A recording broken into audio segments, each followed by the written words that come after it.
وخلق الجن من مارج من نار فبأي آلاء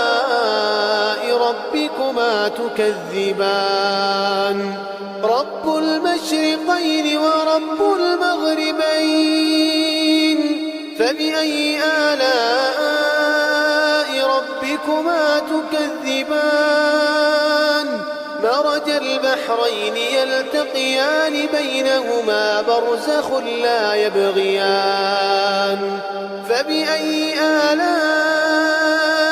ربكما تكذبان يخرج منهما اللؤلؤ والمرجان فبأي آلاء ربكما تكذبان وله الجواب